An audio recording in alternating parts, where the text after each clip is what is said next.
Okay, so we're talking about we're talking about psychological. So the first trimester is when the hormones are all wacky. And you can cry at the drop of a hat. You're very tired, maybe forgetful, and you think about all of the changes that are coming because of a new baby, maybe financial concerns, etc., etc. So some of you can probably remember that if you have children of your own. Oh, let's see. Oh, sorry. Let's see. I've got a slideshow on the current slide. There we go. The second trimester is more just fatigue and that morning sickness that you feel where you're nauseated before you wake up in the morning, or before you get up, I should say, and moodiness, forgetful, disorganized, lots of emotions, thinking about that baby. What are we going to do? Do we have the financial means for this baby? How are we going to feed it? Etc. um, Anxiety or depression, especially if there's a history of depression, we want to review the medical records when she comes in for her antepartum appointment and make sure, possibly, potentially, she may need to have some medications if it's severe. And that's where it's nice to ask the significant other that accompanies her, if they do, to the appointments about the situation. So, yeah, third trimester. Your due date nears is common to feel anxious. I can recall that I didn't mind being pregnant at all. I was happy with that, but very nervous when it came to the labor part of it and very worried. Um, if this is a first time baby, this is a first baby for the family, mom may be very concerned about, her life is going to change forever once you're a mom. That child is always going to be your child, no matter how old it is. I have a 43-year-old son that calls me mom, so that never changes. And you can get more irritable. Yes, yes, yes. So remember that dads can have all these changes and emotions going through their heads too. Okay. Um, and so they have concerns. How are they going to support another baby? How can they feed another child? How about their housing? Do they have room for another child? Do they have to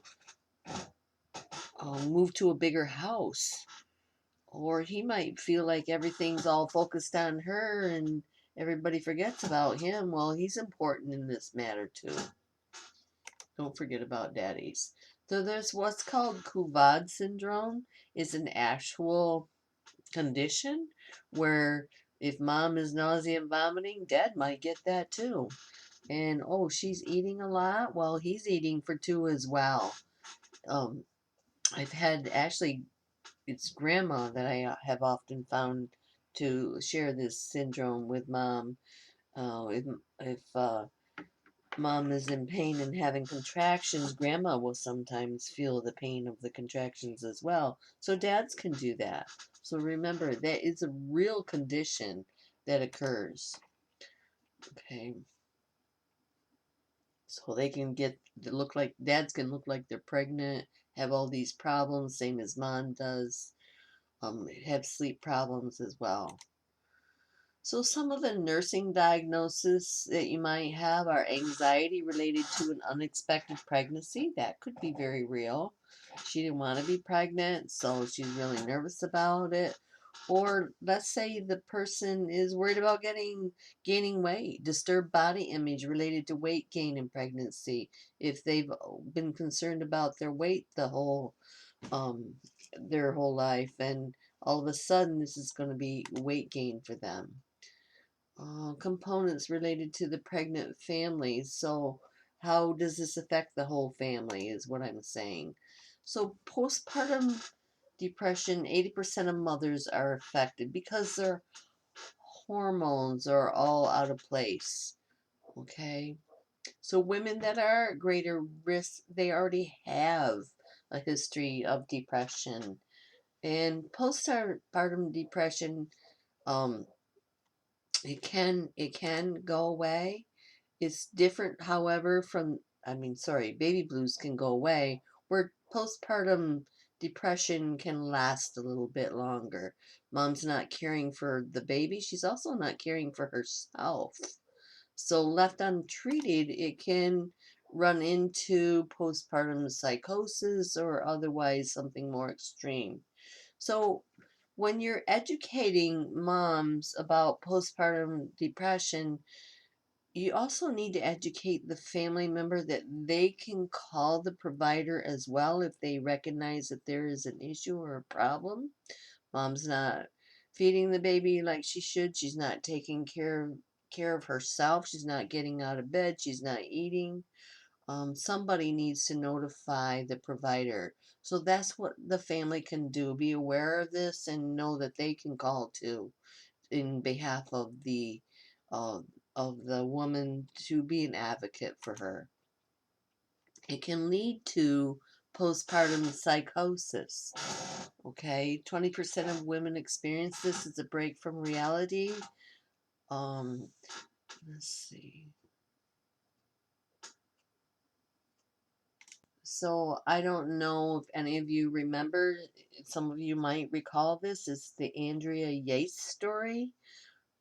Andrea had a history of depression and being on medications for depression prior to pregnancy. She had 5 children, I believe, and ultimately her doctor took, long story short, her doctor took her off the medications that she had, and she this evolved into postpartum psychosis after having her last child, the 5th child, and she ended up drowning all of her children in a bathtub.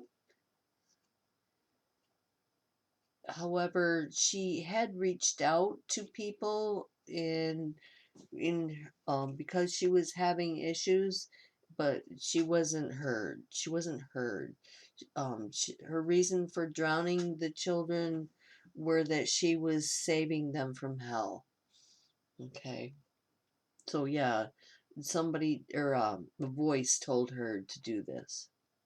She was saving them, and it's pretty scary when you hear those things. So family can speak up on the patient's behalf. Remember that. And I believe the other thing that I wanted to say was make sure that you educate the family and the mother about this condition and that it can occur.